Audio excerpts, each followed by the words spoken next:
Hi guys, today we have a video why you should never use multi-band limiters in mastering. I'm gonna show you exact example from real project where we're gonna check why it's harmful for your mixing. I remind you that this video is just additional stuff to game-changing course. It's 9 months in Skype. With homework check-in, you can actually attend one trial class with current students who right now studying audio engineering at this course. So you're welcome, send me an email, information about that in description box. It's Ice Cube song.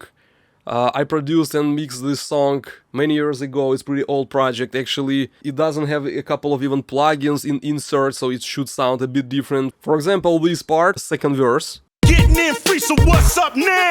Dub SCG, just touchdown. Show your homie round. Please take your people to the stove. Y'all win voting now. Hell no, security. It doesn't matter actually what kind of genre or song you use here. Just imagine we don't have this project at all. Right? Let's say we already bounced the final audio waveform, so we have just one track, and we send this track to mastering service.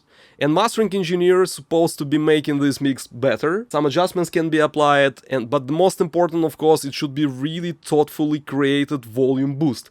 As we know, all this loudness war forced us to go pretty high volume nowadays just to be competitive to all commercial tracks, and you may believe that you really shouldn't go too loud. Let's be honest, if you're a listener who absolutely doesn't care about all these nuances about audio, if a song which is much quieter than their favorite songs, like the most top hits of this year, your mix gonna lose, because really few people would believe that quieter song will be sounding better than some loud song. So this is the reason why we put master limiters. Let's imagine in this song we have this limiter. Honestly, it's not the best representative of master limiters. How limiter works, let me explain.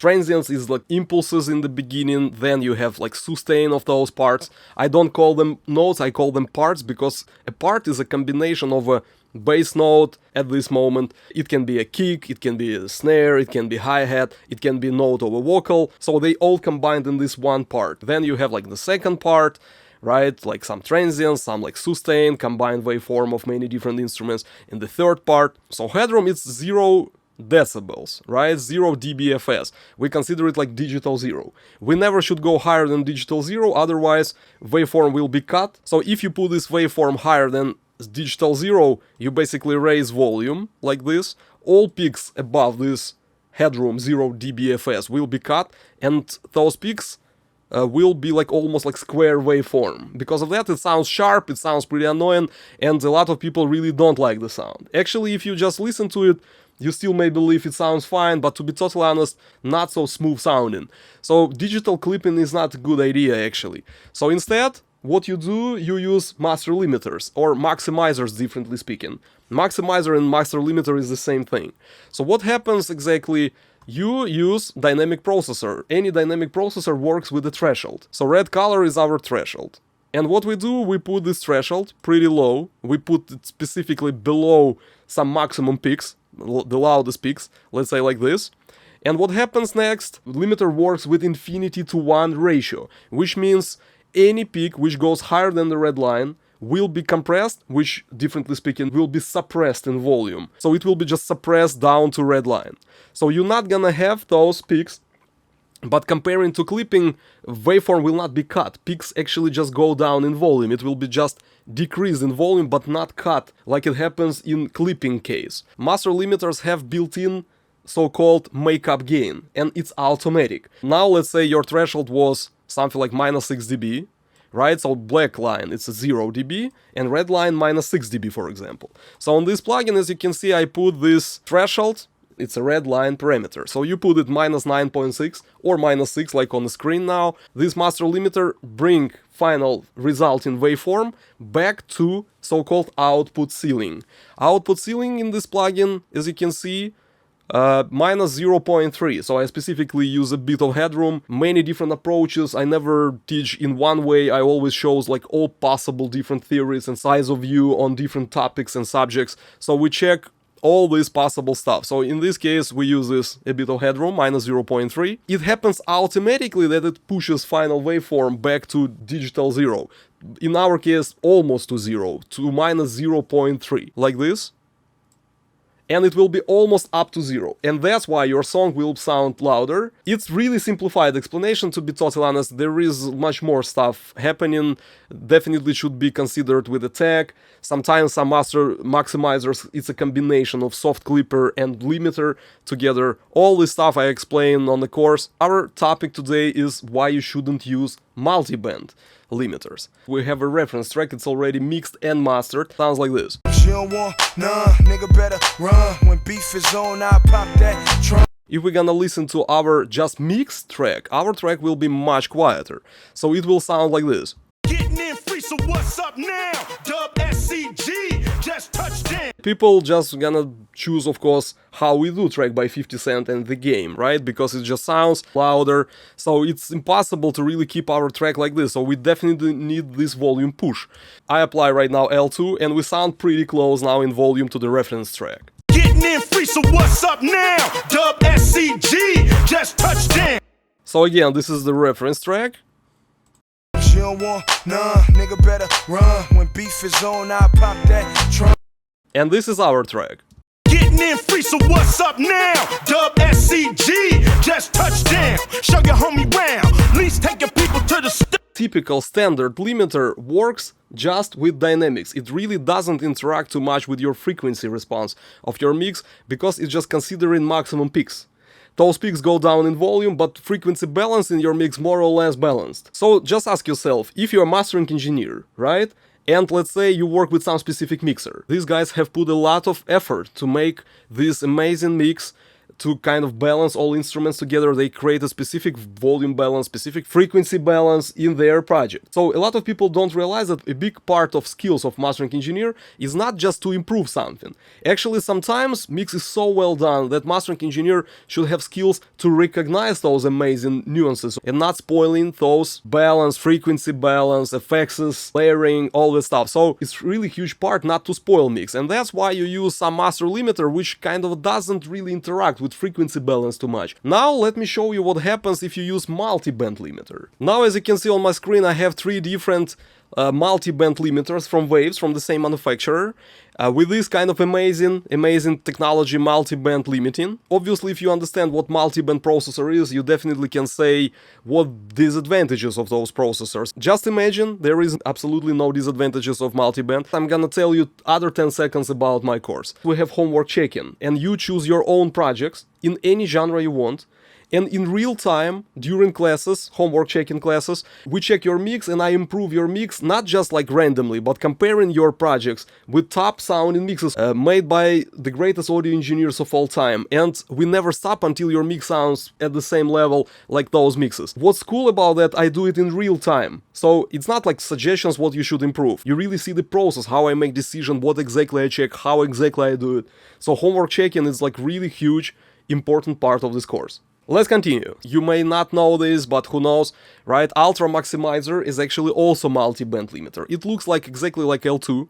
As you can see, they are very similar, but in reality, it's pretty different stuff, because Ultra Maximizer works still in multi-band mode. You just don't see settings of those different bands. And now I'm gonna set up this multi-maximizer in exactly the same way like L2, and we're gonna compare them side by side to figure out what's wrong going on with multi-band maximizer.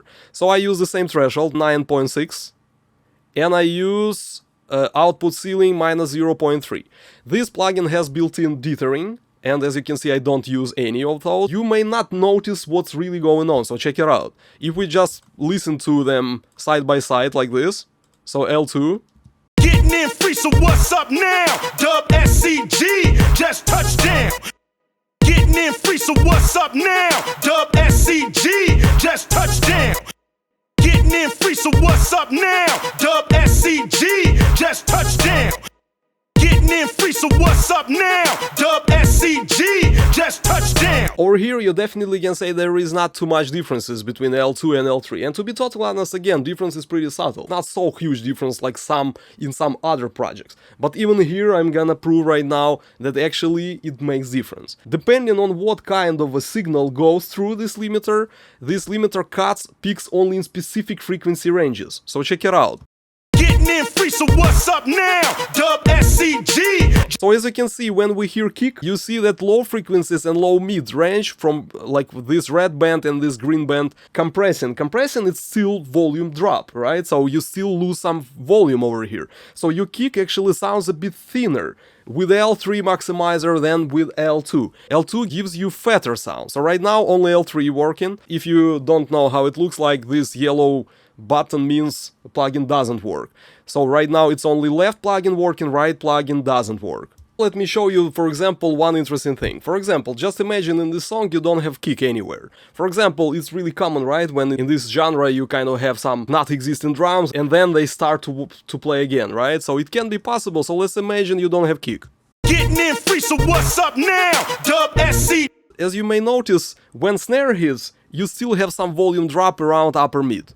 Getting in free, so what's up now? Dub SC. Right now we don't have too much suppression in low frequencies, low mid, but we mostly have more effect in upper mid range. So every time when Ice Cube says a word during snare hit, snare forces those upper mid range to go down in volume. And that's why vocal will be darker and like not that open and pronounced during snare punch. When snare stops playing, in this particular moment, vocal again open because all volume in upper mid range go up in volume because limiter doesn't want to really suppress this upper mid range. The same can happen if you have a kick. When kick starts playing again, when kick hits, limiter mostly reacts on the kick. When I start playing like kick, Getting in free, so getting in free. check it out what kind of a frequency we have. Let me make a print screen for you. We're gonna find that particular moment. Getting in free. Upper mid-range and high frequencies not dropped in volume, but we have a lot of suppression in low frequencies and low mid frequencies. Because of that, when Ice Cube says something during that moment when kick hits, because of limiter mostly affecting on the kick, volume in low frequencies go down. And volume in a vocal, let's say in low mid, where Ice Cube still has plenty of energy of his vocal also start to be thinner because vocal will be processed like by equalizer in this case, because lows and low mid will be suppressed in volume and upper mid range, high frequencies is still not that touched by this maximizer. You're gonna have like chaotic equalizer placed on your final mix, because when kick hits, you lose lows. When kick doesn't play anything, you have like relaxed moment. So limiter doesn't do anything because there is no too loud peaks over here. So let me show you that moment. So for example, Getting in free, so what's so I specifically press print screen when I don't hear neither kick nor snare. getting in free, so what's up now? Getting in free, so what's So this is the print screen of a moment when you don't have kick and you still don't hear snare because snare goes next.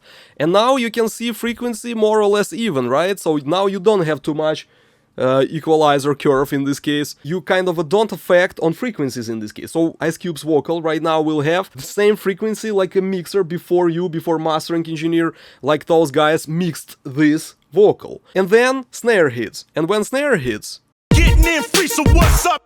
and this is frequency when snare hits. So as you can see over here, lows are not suppressed, low mid not suppressed that much, but mid frequency is suppressed, and upper mid range and high is suppressed. So when snare hits in this project, you're gonna lose upper mid range, you know, mid, upper mid, and highs. So all instruments which sounding on the background of the snare will be like with more lows but less highs. So you can have some problem with frequency balance. But if you're gonna have like more overcrowded mix, it will be so big deal. So definitely I strongly suggest to use just one band limiter, where if something's suppressed, it will be almost even in all frequency ranges. Now just imagine what happens, let's say, with reverb. Reverb effect creates all this kind of ambient feel in your mix. Just imagine in some moment your reverb will be brighter, in some moment your reverb effect will be darker, just because of multiband limiter affects us on different ranges differently. So in this case, your reverb will be brighter, then darker, then brighter, then darker, then unprocessed, and then again darker, then brighter. So you're gonna have like chaotic thing. According to physics rules, the brighter reverb, the closer it is. So sometimes it's cool to have front-end instruments like very bright in your face, and dark part of those instruments like reverb tail, very dark, and it makes some psychoacoustic effect like sounding far away, and you feel this instrument like 3D. Now just imagine some of those reverb tails start to be very bright because of kick hits, for example.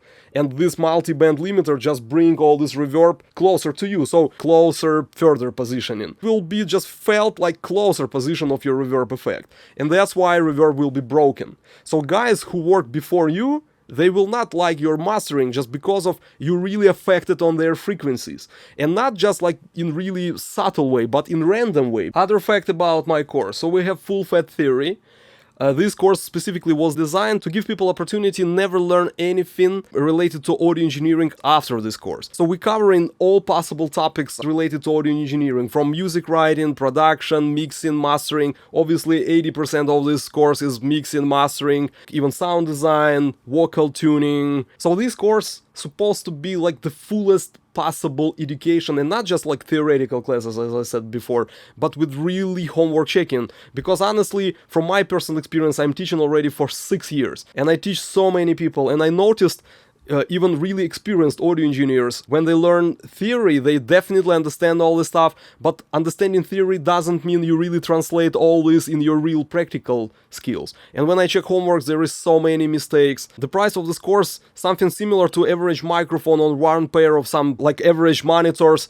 But honestly, buying one microphone or one pair of monitor really doesn't guarantee anything in your skills. It doesn't affect on your product that much like this course, because this course guarantees results, guarantees skills. You pay monthly, so it makes payments much easier. So why my former and current students say this course has advantage over other courses, you can find out attending one free trial class. So you are welcome to attend one free trial class. Email on the screen.